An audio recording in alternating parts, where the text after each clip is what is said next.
Hello everyone, here's a demo of Kerberos Authentication. Now it's called Kerberos because there are three parties involved. The client that needs a service, maybe it needs to connect to a file server. The server providing the service, which in this case I'll use a file server. And the key distribution center.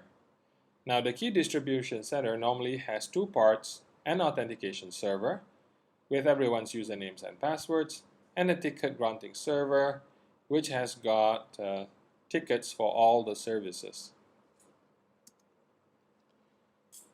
This particular client, somebody has logged on using the name Shah and the password M4CFAN. The client will then be able to generate a client secret key from this username password combination. When the client wants to use the file server, it sends a simple text message, a clear text message, to the authentication server. So this message just says, user Shah wants to use the file server. The authentication server then checks to see if user Shah is in its database. And if it is in its database, then it can generate a client secret key based on the user Shah's username and password. The authentication server then sends back two messages to the client. Message A contains a client TGS session key. This will be used between the client and the ticket granting server. And this is encrypted with the client secret key. Message B is the ticket granting ticket. It includes the client ID, the client's network address, ticket validity period, and the client TGS session key, which has been encrypted with the ticket granting server's secret key. So only the ticket granting server can decrypt it. So when the client gets these two messages, it can decode message A, and it obtains the client TGS session key. However, it can't decode message B because it doesn't have the TGS secret key. Client sends two messages to the ticket granting server. Message C is the ticket granting ticket that it received from the authentication server earlier. And this is, remember, this is encrypted with the TGS secret key, as well as the ID of the service that it wants, which in this case is the file service ID. It also sends message D, which is an authenticator composed of the client ID and a timestamp. And this is encrypted with the client TGS session key from A. The TGS decrypts message C and gets the ticket granting ticket, which includes the client ID, client network address, ticket validity period, and client TGS session key. Now both the client and the TGS can talk to each other because both have the client TGS session key. The client uses the client TGS session key to decrypt message D. So it gets the client ID and a timestamp. So it knows when the client sent this message. The TGS can check, is the client from message C match the client from message D?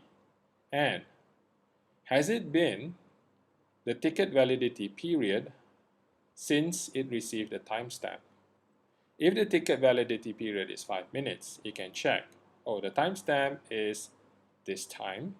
Has it been this time plus 5 minutes? If client ID from C matches client ID from D and it has not expired, the ticket granting server sends the following two messages back to the client. A client to service ticket, which in this case is the file server, which contains the client ID, network address, validity period, and the client server session key. And only the file server can decrypt this. Message F contains the client server session key, and this is encrypted with the client TGS session key received earlier. Client decodes message F using the client TGS session key, and it gets the client server session key. Client sends the following two messages to the file server.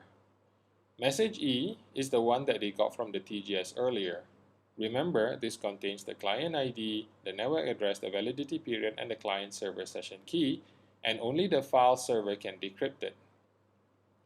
He also sends message G, which is an authenticator composed of client ID and a timestamp, and this is encrypted with the client server session key. The file server obtains the client server session key when it decrypts message E. In addition to that, it gets the client ID, network address, and validity period. Since the file server has received the client server session key from the client, the file server can decrypt message G, and gets the client ID and the timestamp. So now the file server has a client ID from message E and the client ID from message G, and these two client IDs must match. You can also check to see whether the validity period is still there. Is it still valid? Has it expired? If it hasn't expired and the clients match, the server will send the following message to the client to confirm his true identity. Yes, indeed, I'm a file server, and I'm ready to serve you. So the message that the file server sends to the client has the timestamp that it got earlier, +1, and it's encrypted with the client server session key. The client knows that any message from the file server has to be timestamp +1. So if it's timestamp +1 and it's encrypted with the client server session key, then the client will then trust the file server.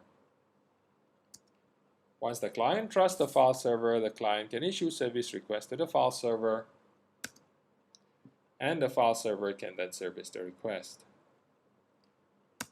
So if you have any questions, you can email me at shah@opensos.net.